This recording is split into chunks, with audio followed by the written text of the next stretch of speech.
¿Está su frío? ¿Se oye? No. Hola. Hola.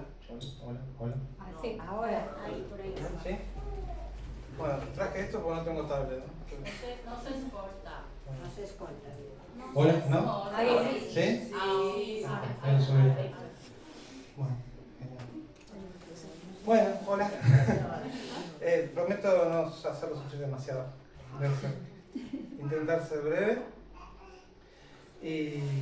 Pero bueno. Breve. Breve, bueno y breve. Dos veces. Veremos. Pero. Conciso. Muy bien. Vamos a abrir la Biblia, los que la tengan, o su aplicación con la Biblia, o lo que quieran. Yo tengo la versión Reina Valera 60, pero si lo leen en otra versión, creo que es la misma que se pone ahí, Hebreos 1. Hebreos 1 en adelante. Vamos a leerlo como introducción, a ver si logro transmitir lo que creo que el Espíritu nos quiere enseñar de alguna forma y formarnos un poquito. A ver si logro transmitirlo, porque no es tan simple, pero Dios nos puede ayudar, ¿verdad? Yo voy a orar también, lo necesito. Señor, te damos gracias, Dios mío, por poder estar reunidos, Señor, en tu nombre. Y te ruego, Señor, que hables, que nos hables, que me hables a mí, Señor, y a cada uno de los que estamos, Señor. Amén. En el nombre de Jesús. Amén. Amén. Ya lo tenemos. Dice, Dios habiendo hablado muchas veces y de muchas maneras en otro tiempo a los padres por los profetas, aquí está hablando de Israel, ¿no? En estos postreros días,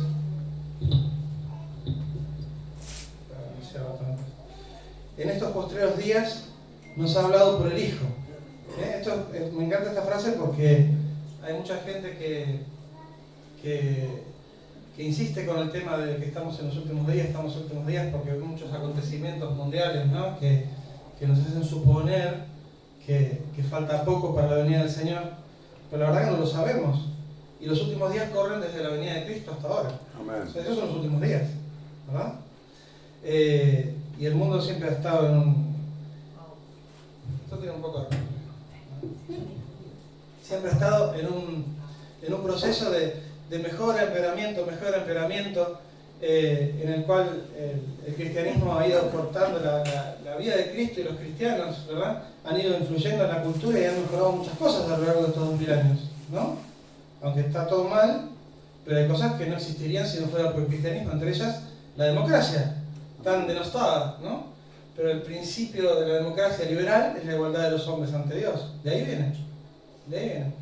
O sea, tendríamos puros tiranos en el mundo, puras dictaduras terribles, conquistas y todo, si no fuera por la influencia moral del cristianismo en la humanidad. ¿Sí?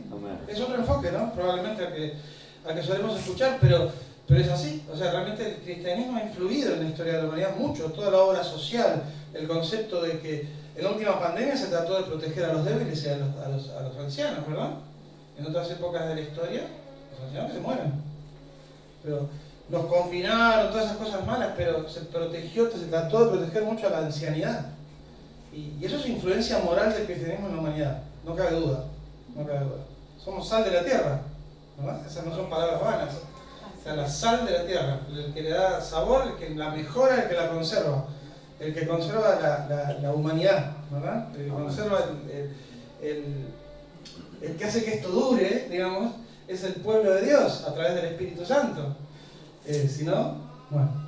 Así que ya saben, por eso la Biblia nos dice que oremos por las autoridades.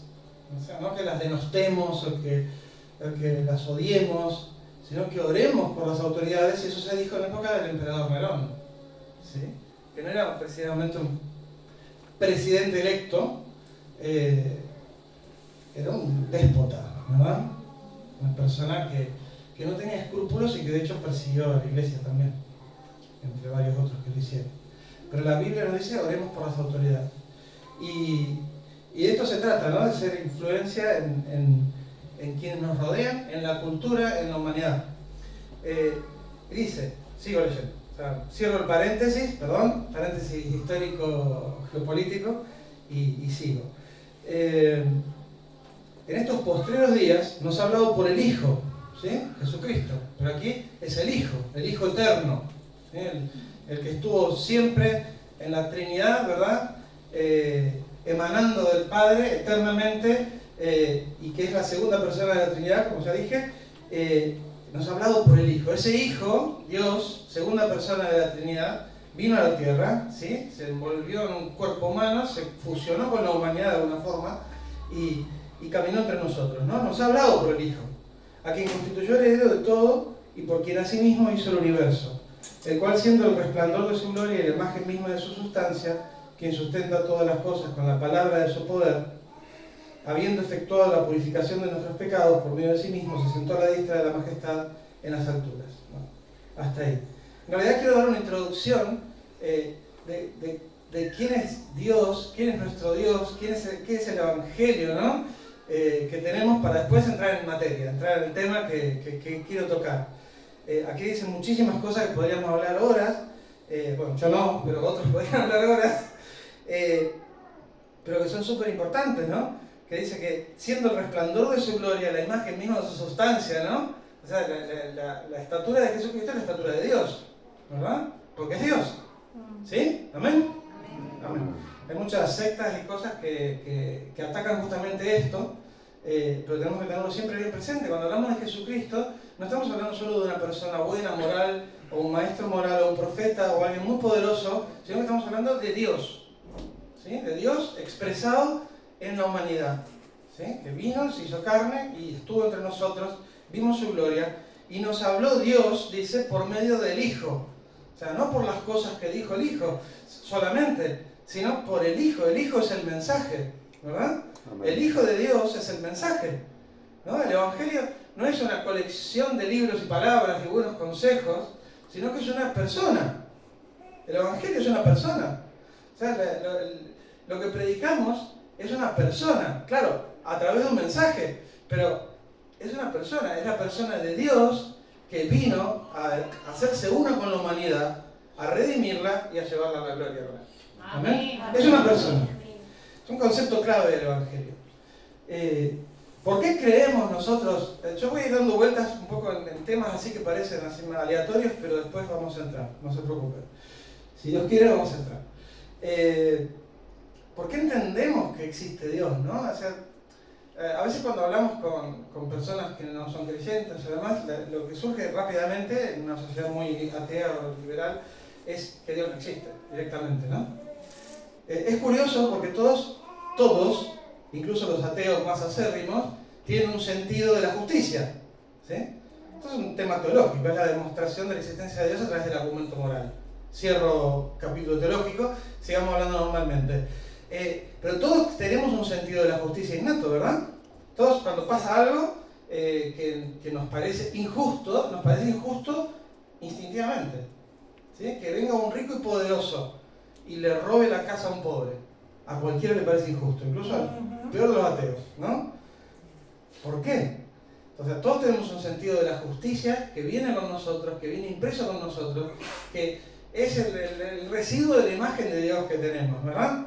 De la justicia, de la moral, de ciertas cosas que tienen que ser de una manera, de que no hay que matar así en forma random, en forma aleatoria a cualquiera, que cada uno debe recibir lo que se merece, que no debo engañar a las personas que me quieren. O sea, hay ciertas cosas morales que todos, creyentes, no creyentes, ateos, super creyentes, todos tenemos de fábrica, ¿no?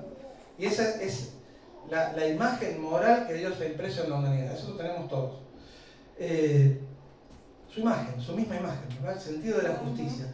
Claro, todos tenemos un sentido de la justicia, ¿a dónde voy? Todos tenemos un sentido de la justicia muy fuerte en cuanto a los demás, ¿no? En cuanto a los demás. O sea, todos queremos que a los demás que hicieron el mal se les haga justicia, ¿no? Sí, hay que aplicar ahí lo que sea y hacer justicia. ¿Qué pasa cuando somos nosotros los que tenemos que ser no ajusticiados, que tiene otro significado, pero los que tenemos que recibir el pago de la justicia, ¿verdad? Y ese es el problema cuando la humanidad, cuando cualquiera de nosotros se enfrenta a Dios. Se enfrenta a su santidad y a su justicia. Tremendo, ¿no? Porque es un Dios absolutamente justo y absolutamente santo. Absolutamente justo quiere decir que no puede pasar por alto el pecado, porque es absolutamente santo. Nada con pecado se puede acercar a él tampoco. Amén. ¿No? Entonces, ¿por qué hago esta introducción? Porque vino Cristo, que es la justicia y el amor de Dios, ¿verdad? En Cristo se satisface la justicia de Dios y se cumple el amor de Dios. O sea, Dios que es amoroso y la santidad, ¿verdad? O sea, porque ¿qué hace el Señor con nosotros? Toma nuestro lugar en cuanto a la justicia. Por eso es la justicia de Dios es satisfecha en cuanto al pecado en la cruz del Calvario, ¿verdad? Jesús recibe el castigo que todos nosotros merecíamos. ¿Por qué lo merecíamos? Porque nos apartamos de Él. Y lo traemos desde Adán, lo traemos también de fábrica. Eso no nos escapamos. Así como traemos la imagen de Dios en cuanto a ciertos atributos morales, también traemos la marca del pecado, ¿sí? El hombre muerto, la naturaleza adámica, la traemos desde Adán. Y la tenemos todos. Y la humanidad, mal que nos pese, es una sola, ¿no? Es una sola. Nosotros nos creemos muy especiales, muy separados, ¿no? Yo soy muy especial, me creo único, pero en realidad la humanidad es una sola. Es por eso, ¿vieron cuando la Biblia habla de las genealogías? Dice, todavía estaba en los lomos de Abraham, o en los lomos de Jacob, que en los lomos quiere decir que todavía no había sido engendrado, pero potencialmente ya existía. Para Dios ya existía. Entonces todos nosotros llevamos ese pecado de Adán, que tiene que ser justificado de alguna manera si queremos tener acceso a Dios. A lo mejor no querés tener acceso a Dios si no tenés este problema. Vas a tener otro problema más tarde, ¿sí? Y mucho más serio. Pero si queremos acceder a Dios, si hemos accedido a Dios, es a través de la justicia satisfecha de Dios, ¿sí? Esto se llama justificación, ¿sí? A través de la sangre del Cordero perfecto, inmolado, prefigurado en todo lo que hemos leído, tal vez muchas veces, a veces entendiéndolo bien, mal, más o menos, en toda la historia del pueblo de Israel, cuando sacrificaban los corderos, la vaca alazana, la otra que mandaban al desierto, todas estas cosas que se hacían en los rituales del tabernáculo y posteriormente del templo, lo que estaban prefigurando, parte por parte, como lo explicó bastante largamente el pastor Beto, ¿se acuerdan, no? En el tabernáculo, pero también en todo el ritual del templo posterior y en todo lo que se hizo en cuanto a la ley ritual del pueblo judío, estaba prefigurando el sacrificio de Cristo, ¿sí? Estaba prefigurando lo que el hombre necesitaba, que era un sacrificio, alguien inocente que muriera por él. Y esto hizo Cristo, murió por nosotros y nos justificó. Pero también queda el problema de la santidad, ¿no? Porque nadie se puede acercar a Dios si no es santo. Entonces, lo que Dios hizo es ponernos e incluirnos a todos en Cristo. Después vamos a leer algunos pasajes, ¿no? Pero Él nos incluyó a todos en Cristo. ¿Sí? Dice, hay muchos pasajes que vamos a leer después. Dice, con Cristo estoy justamente crucificado, todo lo tenéis en Cristo. Bueno, sí, la Biblia siempre dice en Cristo, en Cristo, en Cristo, en Cristo, porque fuera de Cristo no somos nada, no tenemos nada, no hay posibilidades para nosotros. Entonces cuando Dios nos ve, no nos ve a nosotros con nuestros problemas, con nuestra vida pasada, que ya quedó olvidada, si hemos venido al Señor, no nos ve a nosotros, ve a Jesús, ve a Cristo, ve a su Hijo. Por eso dice, abogado tenemos para con el Padre, eterno sacerdote tenemos para con el Padre, perfecto sacerdote según el orden de Melquisedec, o sea, eterno, sin comienzo conocido, sin final, para siempre, que intercede permanentemente por nosotros. Pero no es que todo el tiempo tengas que pedirle a Dios, no nos mates, por favor no nos mates, ¿no? Porque a veces leemos la palabra intercede y pensamos que es algo así, ¿no? No nos mates, acá yo me pongo en el medio, no nos mates, no, ya está cubierto, ¿verdad? Ya está cubierto por su sacrificio, en forma eterna. ¿Amén? Amén. Bueno, y lo otro que quiero resaltar es que el reino, bueno, esto en cuanto a la santificación, que no terminé, Dios nos ve santos porque Jesús es santo. Porque su Hijo es santo, nosotros estamos incluidos en Él. Y en ese proceso de que nosotros estamos incluidos en Él y Dios nos lo va revelando su persona a nosotros conforme nos acercamos a Él, pero más que nada que Él se acerca a nosotros cada día, ¿no? Insistiendo por su Espíritu, y nos va moldeando, y nos va haciendo a su imagen, ¿sí? Nos va haciendo a su imagen. Y esto es la santificación progresiva, pero hay una santificación definitiva que se produce en el momento de nuestra conversión. Y por eso tenemos libre acceso a la presencia de Dios, al lugar santísimo. ¿Amén? Amén. Que no está súper lejos, está dentro nuestro, está entre nosotros y está en nuestro corazón. Dios hizo morada en nosotros, nos hizo templo. Templo quiere decir el lugar especial donde Dios se manifiesta. Es el templo en la Biblia. ¿Sí? Cada vez que hubo un templo, un tabernáculo, es el lugar de la habitación de Dios. No que Dios viva ahí realmente, Dios no lo pueden contener los cielos de los cielos, dice la Biblia. Pero Dios hizo templo de nosotros, o sea que por su Espíritu vive en nosotros. Y eso es tan real, o más real, como que nosotros estamos ahora reunidos en este lugar. ¿Sí? Una vez le preguntaron a un, no me acuerdo exactamente, pero esto es real, le preguntaron a una especie de maestro hindú, ¿no? Un erudito de religiones y demás, que nunca había conocido el cristianismo, y le hicieron leer el Nuevo Testamento. Y el hombre, porque era un estudioso, si bien no era cristiano, lo leyó por completo y lo estudió. Y después le preguntaron, ¿y qué le pareció? Me pareció muy impresionante, dijo el hindú este. Muy impresionante. Esto a veces sale en los reels, esta anécdota, así que por ahí la conocen mejor que yo. Me pareció muy impresionante. ¿Por qué? ¿Por la resurrección? No. ¿Porque fue engendrado Jesús por una virgen? ¿Por el Espíritu Santo? No, no es eso tampoco. ¿Sus milagros? No, no es lo que más me impresionó los milagros.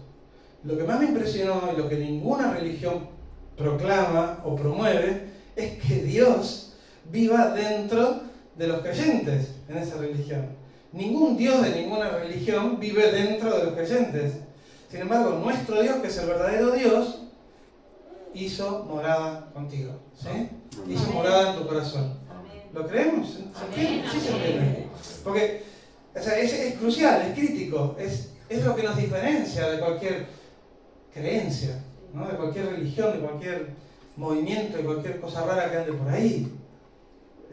Te pueden decir lo que sea, te pueden descolocar con respecto a la palabra, a lo mejor no la conocemos demasiado y nos marean, pero nadie te va a decir que Dios vive dentro tuyo. Y el Evangelio, la buena noticia, es que Dios habitó entre nosotros y ahora está habitando en nosotros.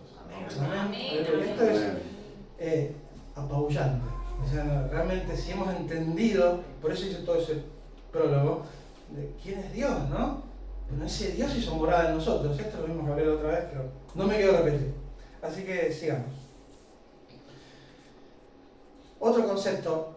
La iglesia, el reino de Dios, con respecto al mundo, ¿no? Es totalmente diferente, ¿verdad? Hay unas corrientes, no creo que sean del espíritu, en las últimas décadas, varias décadas, muchas décadas en realidad, que tratan de hacer la iglesia parecida al mundo para atraer al mundo, ¿no? Entonces, o sea, no soy un extremista en este aspecto, entiendo que o sea, no vamos a poner una catacumba con velas y hacer cántico gregoriano, ¿no? Como para diferenciarnos, no, para nada. Pero no estaría mal ser originales de vez en cuando, ¿no? No tener que poner una discoteca dentro de la iglesia, poner humo y todas esas cosas como para que la gente que está absolutamente sumergida en la diversión mundana se sienta cómoda. O sea, no me parece el mejor método evangelístico. Como decía Joan el otro día, ¿qué haría Jesús? ¿No? O sea, ¿Jesús haría eso?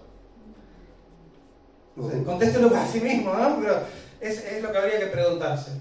Entonces, existe esta modalidad de hacer cosas parecidas al mundo para atraerlo. Ojo, hay veces que sí se puede hacer ambientes cómodos para la persona que no es creyente, y lo podemos, empezando por nosotros mismos, dejando de hablar cristianés, ¿no es cierto? ¿Conocen el cristianés? Sí. Nuestra jerga, que no la entiende nadie, ¿no? Ni nosotros a veces, no sabemos lo que estamos diciendo la mayoría de las veces, porque si analizamos palabra por palabra, a veces no tiene ni sentido lo que estamos diciendo, seamos honestos. Pero, entonces, cuando hablemos con el vecino, con cualquiera que no conoce al Señor, no hablemos cristianés. No digamos, aleluya, porque se ha abierto un tabernáculo en las alturas. No. Tabernáculo. ¿What? ¿No? ¿Qué es eso? Bueno, entonces entiendo que hay cosas que debemos, Pablo utilizaba todos sus recursos culturales para llegar a todos. Él cuando llega a Atenas empieza a hablarles de las canciones que cantaban los griegos. Porque eso que aparece como poema griego que él recita, ¿no? Como incluso vuestros propios poetas dicen, en Grecia eso se cantaba, eran canciones, ¿no? Era como si fuéramos a evangelizar, no tanto, pero ¿viste cómo dice la canción Despacito? Bueno, no esa, pero alguna conocida que se adapte, ¿verdad? Entonces Pablo utilizaba los recursos culturales que la gente conocía para ir de lo conocido a lo desconocido. Eso es lo que hacemos, ¿no? Lo que hacen los maestros, lo que hacen la escuela, ¿verdad? Ir de lo conocido a lo desconocido. Eso está muy bien. O utilizar los idiomas, todo lo que hay en la cultura, los conocimientos, lo que sea. A algunos les va el arte, bueno, van por el arte, se le habla de arte. A otros van por la ciencia, bueno, empezamos por la ciencia, le hablamos de las variables del universo y del universo cuántico, que si variaran en no sé qué proporción, el universo dejaría de existir y todo eso que puede interesar. Y otros le hablamos de música, y otros hablamos de poesía, y así, haciéndome a todos como ellos, puedo llegar a todos, como decía Pablo, ¿no? A los griegos más griegos, a los judíos más judíos, y así, más o menos adaptándose. Eso está bien. Lo que no está bien es traer la iglesia al mundo, o sea, recrear un festival mundano, para mí, yo respeto todas las opiniones, no hay problema. No soy dogmático en esto, pero yo siento que no está bien, no me parece. ¿A qué voy con esto? Que el mundo es totalmente diferente en su sistema de valores. Y ahí es donde está el problema grave. No está en las luces, no está en el volumen de la música, no está en el ritmo que cantemos, está en los valores.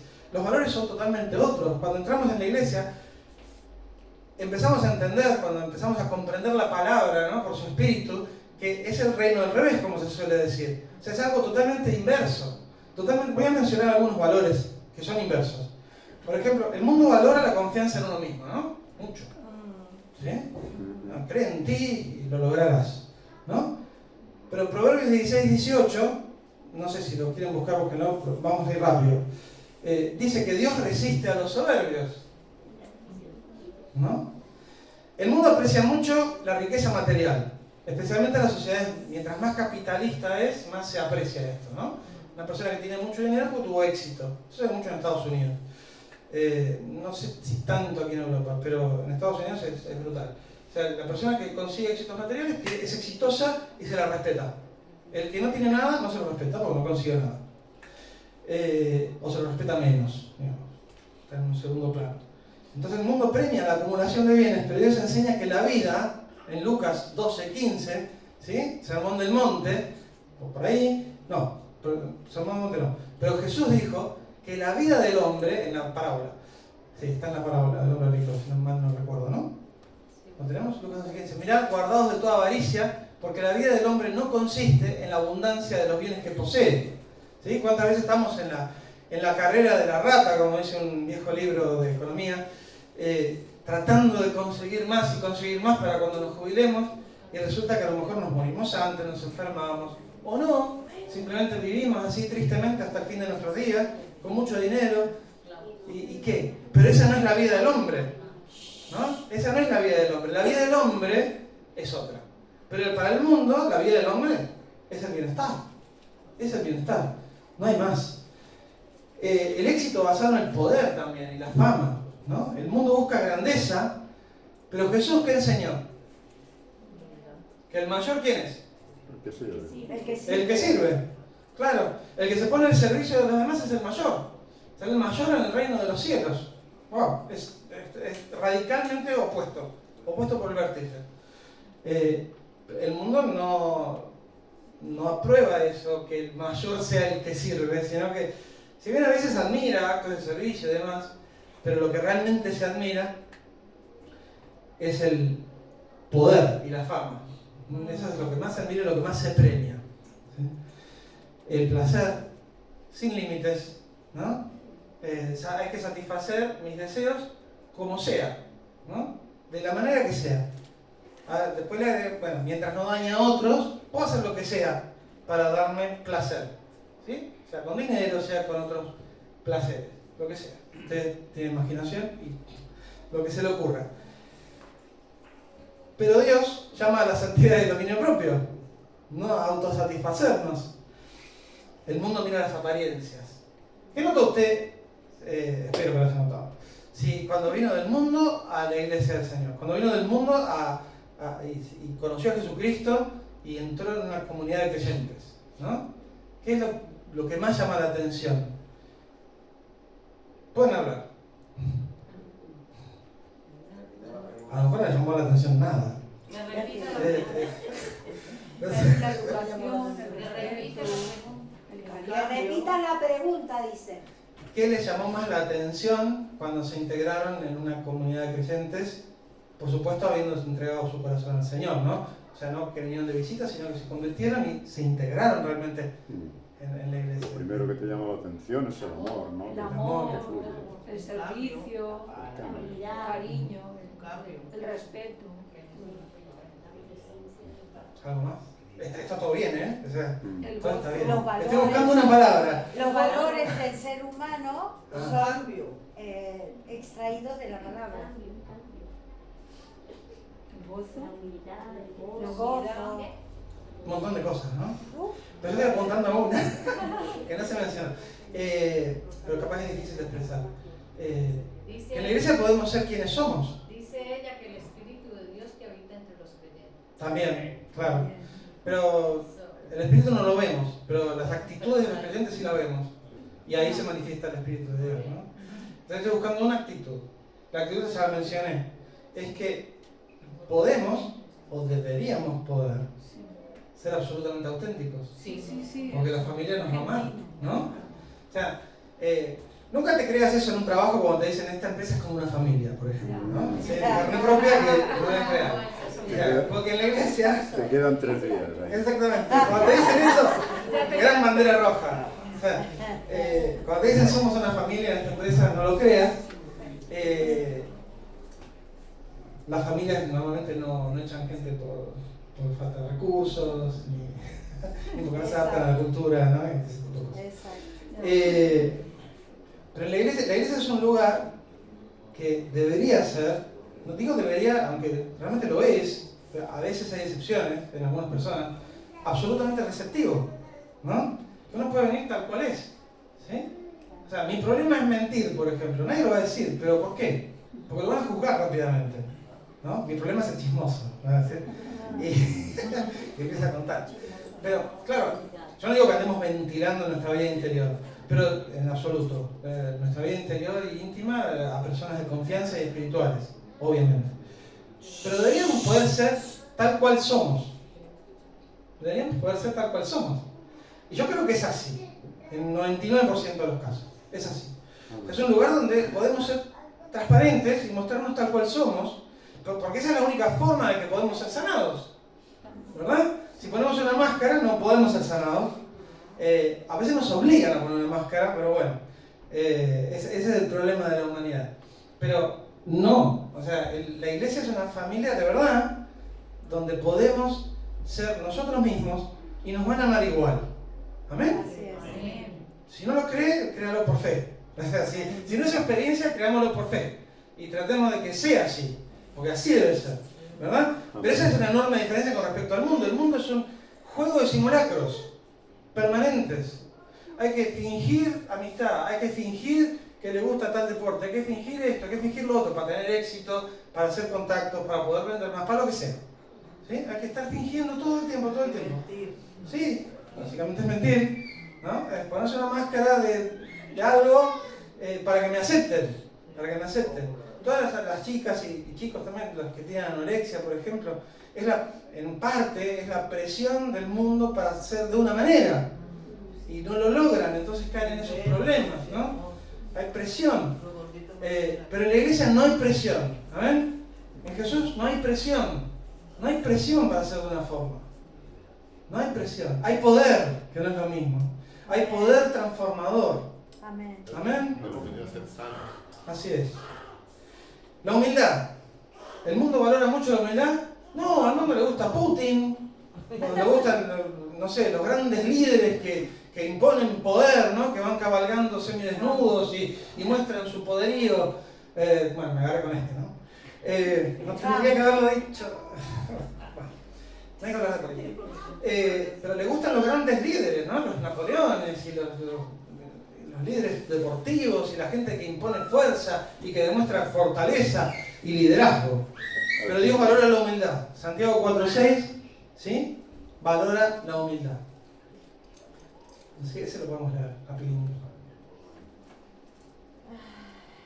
Estoy terminando la introducción.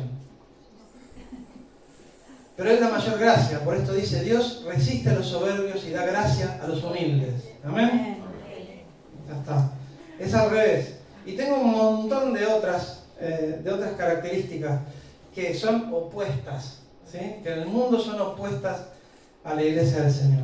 Y todo esto, toda esta maravilla, ¿no? de ser opuestos al mundo, todo este oasis de paz, todo este lugar de gracia, ¿no? Este refugio de gracia en el que podemos ser tal cual somos y ser edificados por su Espíritu. Este lugar donde hemos encontrado la vida eterna, nada menos. ¿Sí? ¿Qué me parece? O sea, la vida eterna. Todos están tratando de vivir más años en esta tierra putrefacta, ¿no? Hay científicos que están tratando de extender la vida como de lugar, y hay algunos que ya lo están prometiendo. Dicen que sobreviva estos próximos 10 años ya no morirá, porque la ciencia ha avanzado de tal manera que con la genética y la inteligencia artificial pueden hacer modificaciones para que el ser humano viva para siempre. Y yo siempre me pregunto, ¿para qué? Claro, son todos millonarios, ¿no? Los que promueven este tipo de cosas. Dios nos ha dado la vida eterna, ¿sí? Dios nos ha dado la paz, Dios nos ha dado el amor, nos ha dado un lugar donde nos reciben, nos ha dado el lugar donde nos reciben, el cielo, ¿no? O sea, cosas que no entendemos, que entendemos a través de imágenes, ¿sí? Porque no puede comprender la mente, ¿sí? Humana lo que va a ver en la vida eterna, no lo podemos entender. Pablo dice que fue transportado al tercer cielo y vio y oyó cosas que no le es dado al hombre expresar. O sea, realmente no sabemos, ¿no? Pero realmente no sabemos, ¿eh? No es que no, estamos frustrados porque no sabemos, pero no sabemos porque el hombre no lo puede entender. No lo puede entender. Entonces Dios nos da lo que podemos entender y nos habla de oro, nos habla de música, nos habla de gloria, nos habla de luz, nos habla de agua, nos habla de un montón de cosas que conocemos para llevarnos a lo que no conocemos más adelante. Así es. ¿Amén? Así es. ¿Sí? No te imagines una tierra un poco mejor, el cielo. Realmente no lo podemos imaginar. Y si esto te deja confuso, a mí también. Hay un pasaje, este sí, ahora voy a entrar en tema rápidamente, pero quería hacer este preludio de quién es nuestro Dios, quién es el Evangelio, qué es la iglesia, a grandes rasgos, ¿no? Así muy a corazón abierto, sin entrar en super doctrina, ¿no? De qué es lo que entiendo por esta vida, ¿no? Que Dios nos ha dado. Y cuál es el privilegio de vivir en ella. Y lo interesante es que es todo por gracia, ¿sí? No tuviste que pagar nada, no tuviste que hacer promesas, no tuviste que hacer un determinado número de oraciones, no tuviste que hacer absolutamente nada para que Dios te acepte y te dé la potestad de ser hijo de Dios. Tuviste que creer en el sacrificio de Jesucristo y darle tu vida, ¿sí? Que Dios se haga cargo de mi vida. Qué bueno no conducir más, ¿no? A veces, yo no soy de la gente que le encanta conducir. Coche, lo hago porque lo necesito, está bien, está bueno, es más rápido y una serie de cosas, pero no tengo los coches de mi alma como la mayoría, o muchos. Y me encanta cuando otro puede conducir. Mi mujer no conduce, mi hijo condujo a los 30 años, o sea, siempre fue un castigo. Y dice, pero qué bueno que Dios pueda conducir tu vida y mi vida. Qué bueno que Él la pueda conducir. Ese es uno de los placeres del cristianismo. Que no tenemos que nosotros resolver los problemas y conducir. Es dejarle la conducción a Dios por su Espíritu. ¿Amén? Amén. Bueno, hay un pasaje en Jeremías 2, del 11 al 13.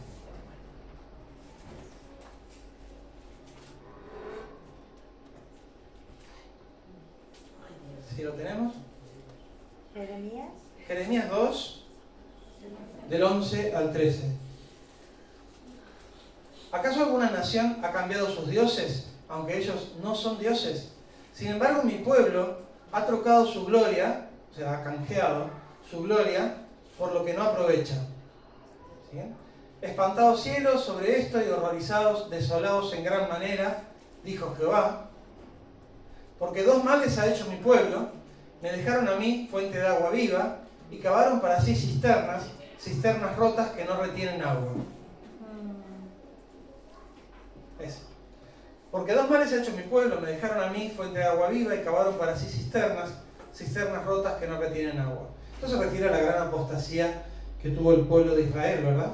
Que abandonó a Dios en su momento y se dedicó a adorar a los dioses de las tierras de alrededor, se contaminó con ellos y entonces hace la figura esta, ¿no? Me dejaron a mí que soy la fuente de agua viva, dice Dios, y se cavaron cisternas, en reemplazo. Un agua viva era un torrente o un agua que surge espontáneamente de la tierra, ¿verdad?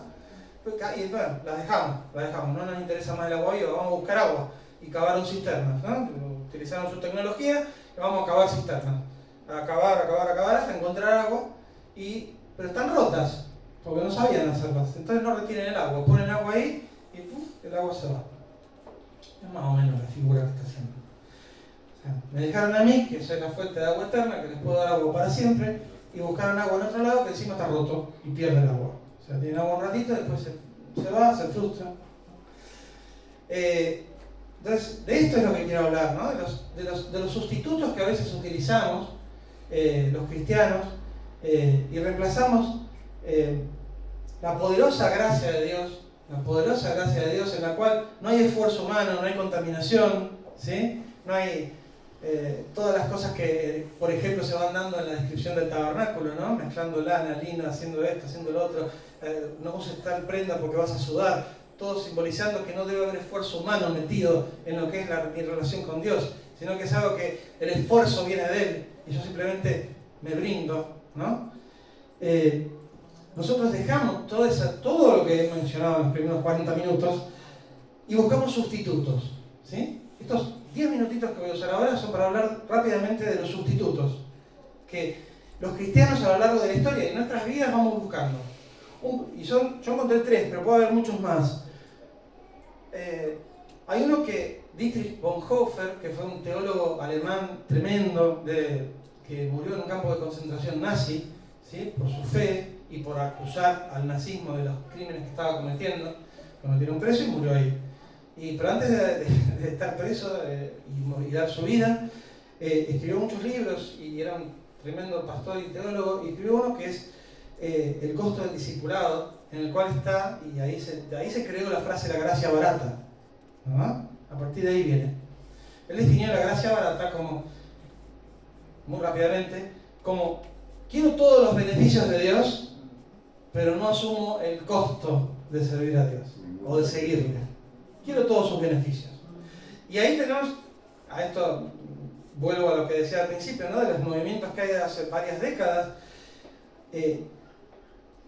Tenemos congregaciones y pastores y gente, algunos son amigos míos, no se crean, los quiero mucho, pero hay gente que está en esa línea y no puede salir de quiero los milagros, quiero los beneficios, quiero la riqueza, quiero la prosperidad, quiero esto, quiero la sanidad, quiero lo otro, quiero todo lo que Dios me puede dar, ¿sí?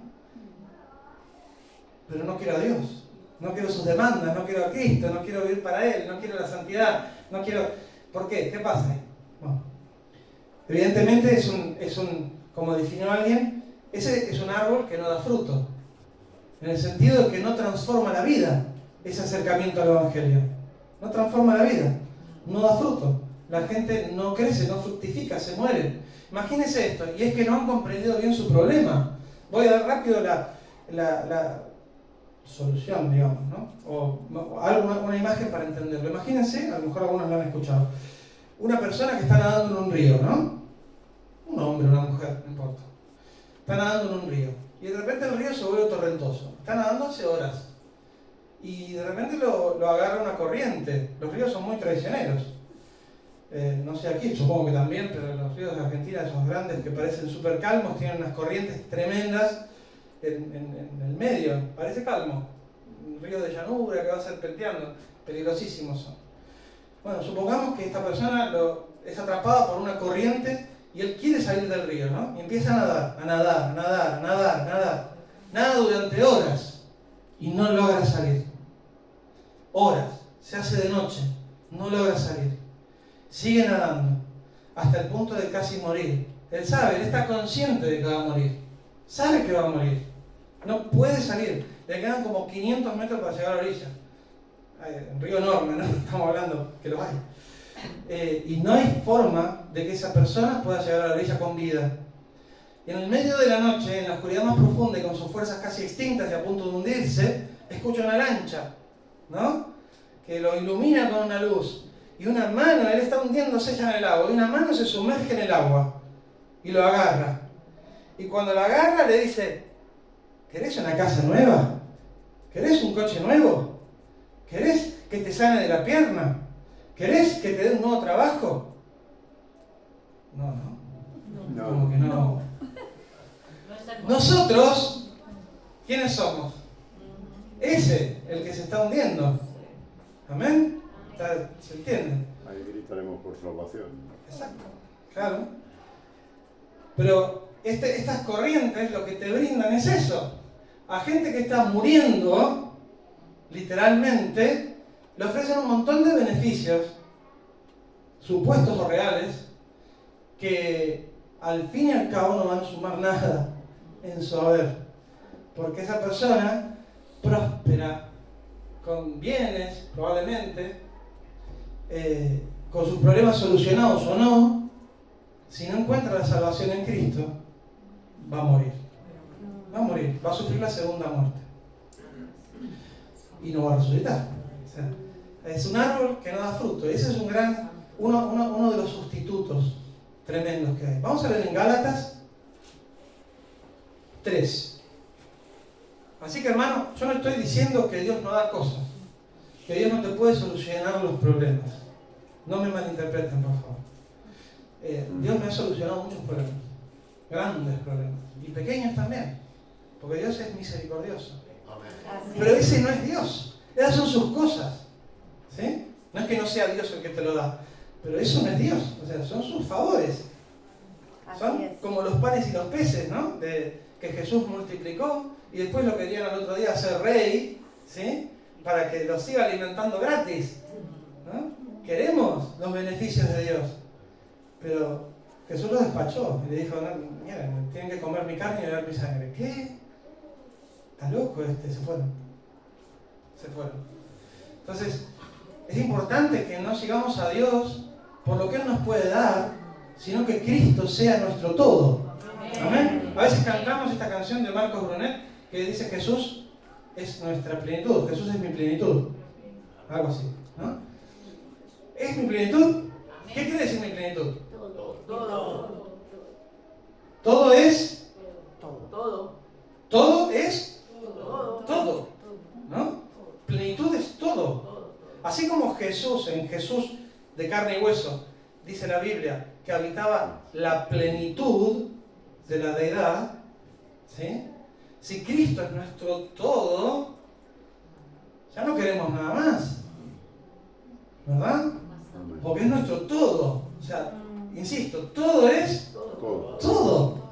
Y lo que a mí me cuesta entender, es que nuestra vida entera está resuelta en Él, porque en Él Dios nos dio todo, ¿sí? Si tienes a Cristo, lo tienes todo, ¿sí? Y eso no es para que no oremos, ¿no? Tenemos una necesidad, oramos, la Biblia nos dice, la palabra nos insiste que sean presentadas vuestras peticiones delante del Señor y confiamos en Él, ¿sí? Pero ya está, confiamos en Él. Y cuesta salir a veces del embrujo de nuestros problemas, ¿no? Que nos enredan. Pero hay que dar esa batalla, ¿sí? Yo no digo que esto no pase, esto me pasa, te pasa, nos pasa, vienen los problemas y nos sobrepasan, pero hay que dar esa lucha, hay que dar esa batalla, la batalla cultural buena sería esta. Hay que dar esa batalla de que Cristo sea nuestro todo, aún en medio de nuestra gran necesidad. Así es. Watchman Nee, ¿lo conocen? Sí. Watchman Nee terminó su vida preso, tuvo sus últimos 20 años de vida preso. Y lo iba a visitar su principal discípulo, digamos, se llamaba Witness Lee, creo. Y él le decía, hermano, qué bueno que Cristo siempre ha sido mi todo y que siempre esperé en Él y no en la liberación de la cárcel, poco antes de morir. Es un caso extremo, ¿no? Tal vez no nos toque, o tal vez sí nos toque, pero que Cristo sea nuestro todo es el gran consuelo para afrontar todo lo que venga, ¿sí? Lo que venga. Amén. Muy bien. Leamos en Gálatas. ¿Cómo pasa el tiempo, Dios? Leamos Gálatas 3. Sí. Dice, acá Pablo se enloquece, ¿no? O sea, los libero en 10 minutos exactos, los libero de mi presencia y persona. No se preocupen, aguanten, 10 minutos, aguanten. Ahí, firme. Pablo se enerva, o digamos, es como que enloquece en esta carta, ¿no? Habla muy fuerte, muy fuerte. O sea, lo que toca aquí en Gálatas es crítico. A ver, si esto se rompe todo, quiere decir Pablo. Si no entienden esto, es que estamos perdidos, ¿no? ¿Para qué fui? ¿Para qué hablé? ¿Para qué se convirtieron? ¿Para qué estamos en esta tierra? Básicamente, es como un grito así desesperado. Dice, oh Gálatas insensatos, ¿quién os fascinó? Otras versiones dicen, ¿quién os hechizó? ¿No? Es como el significado original. ¿Quién os hechizó? ¿Quién les trastornó el cerebro, ¿no? Para no obedecer a la verdad. A vosotros, ante cuyos ojos Jesucristo fue ya presentado claramente entre vosotros como crucificado. Siguiente. Esto solo quiero saber de vosotros. ¿Recibisteis el Espíritu por las obras de la ley o por el oír con fe? No vamos a leer más porque se va a alargar demasiado, pero si no lo saben lo resumo rápidamente. Había Pablo establecido todas estas iglesias, se cree en los primeros tiempos de su ministerio, en la zona de Galacia, y bueno, estaban ahí, contentos y felices, pero se pasó que fueron maestros judaizantes, o sea, gente que era judía y también cristiana, ¿sí? Pero que ellos decían que había que respetar también la ley para ser un cristiano completo, ¿sí? Hay que tener en cuenta que para los judíos la ley era una cosa súper importante, y aun cuando se convertían, ellos seguían viviendo como judíos, ¿sí? Todos los judíos de Jerusalén que se convirtieron y demás, siguieron siendo judíos, siguieron circuncidando. Para ellos la ley era algo precioso, y realmente es precioso. Pero, claro, vino el Evangelio que supera la ley, y entonces los judíos pobres un poco se quedaron atrás, ¿no? Se quedaron con la idea anterior de que eso seguía siendo muy importante. ¿Cómo puede ser? ¿No? Entonces iban recorriendo las iglesias que fundaba Pablo, iban dando el mensaje a los cristianos que para ser verdaderos cristianos también tenían que cumplir con ciertos aspectos de la ley, ¿sí? Por ejemplo, circuncidarse. Esto en síntesis muy apretada era más o menos lo que pasaba. Y el problema más grave era que los gálatas hicieron caso. O sea, la gente de esa zona, de Galacia, no Galaxia, Galacia, ¿sí? Hicieron caso y se empezaron a judaizar, empezaron a tomar prácticas judías, cosa que también vemos en muchas iglesias de los últimos tiempos, digamos, ¿no? Sí, El otro día vi un video de una que tenía hasta un arca, que las venden en Temu, a 10 euros creo. Sí. Se venden un arca con los querubines, todo. Sí, era parecida. Entonces iba el que estaba ministrando y algunos tocando el shofar y otros con el arca y con los mantos israelíes, estos que tienen las rachitas y bendiciendo a la gente se caía, o sea, una mezcla tremenda. Bueno, ¿qué pasa? Los gálatas habían vuelto a la ley, y ese es el punto. Ese es el segundo sustituto, la segunda cisterna que pierde el agua, que reemplaza a las aguas vivas de Jesucristo, el legalismo. ¿Amén? El legalismo no te va a mejorar. Claro, a veces se cae en el extremo opuesto, ¿no? Pero son dos caras de una misma moneda. Ahora voy a avanzar en eso. Pero primero quiero hablar del legalismo. En mi época, cuando yo me convertí, todavía se controlaba el largo de las faldas de las mujeres. ¿Sí? La iglesia tenía un manual se llamaba manual de gobierno, de normas y gobierno, algo así, de la iglesia de Dios. Sí, así es. Y ahí estaba todo, los aros, la ropa, la pintura, que era muy enfocado en la mujer, ¿no? Porque el hombre como que no sirve para nada, no hay que controlarle nada. Pero había montones de normas, montones. Esto lo digo para ser simpático, ¿no? Pero el legalismo tiene aristas mucho más oscuras que controlar a veces ciertos aspectos externos, que también están mal, ¿no? O sea, se meten cosas, ¿no? que nos hacen creer que si cumplo ciertos patrones de conducta, ¿sí? Dios me va a aceptar más. ¿Sí? Si cumplo ciertos ritos o si le caigo bien a determinadas personas, o sea, el legalismo no tiene límite. Dios me va a aceptar más, voy a progresar en el ministerio. ¿Sí? Con razón Jesús le dijo a los fariseos, sepulcros blanqueados, ¿no? Son serpientes que dice recorren cielo y tierra para ser un prosélito, y cuando lo consiguen, o sea, logran convertir a uno, lo hacen 2 veces más hijo del infierno que ustedes, dijo Jesús. Jesús no tenía pelos en la lengua, ¿sí? 2 veces más hijo del infierno que ustedes, le estaba dando la cara, no estaba mandando una carta. Nosotros lo leemos, no es lo mismo. Tremendo caer en las fauces del legalismo. Y tremendo que lo podamos transmitir a otros, ¿no? Yo he escuchado cosas como, por ejemplo, que discipular es enseñar lo que el cristiano no tiene que hacer. Parece inocente. No está mal, ¿no? Que te enseñen a no robar, no matar, no mentir. Pero ¿será eso discipular en el cristianismo? Discipular, al final, es que si somos discípulos vamos creciendo a la imagen de Cristo, ¿verdad? No es un manual de normas estrictos. Claro que está bien que no robes. No robes. Y no mates, y no mientas en lo posible, pero si el Espíritu Santo no te transformó de tal manera que es una fuente de agua viva dentro de ti, entonces mata la raíz del pecado, y entonces no peco, y si peco me duele, ¿sí? Porque Dios puso amor por los hermanos, puso vida, puso amor por Dios, y puso el Espíritu Santo que se contrista y me hace sentir mal cuando hago las cosas mal. ¿Sí? Es el principio de la libertad cristiana. Y Pablo se los explica a los Gálatas. Insensatos, empezaron por el Espíritu y ahora terminan en la carne. Creen que por no comer esto, por hacer esto, por respetar tal fiesta, por circuncidarse, van a ser más aceptos delante de Dios. No. Entonces, ese es un sustituto. Tremendo. Está su contrario también, que teológicamente es el antinomianismo o antinomianismo, ¿no? De la gente que cree que se puede hacer cualquier cosa, ¿no?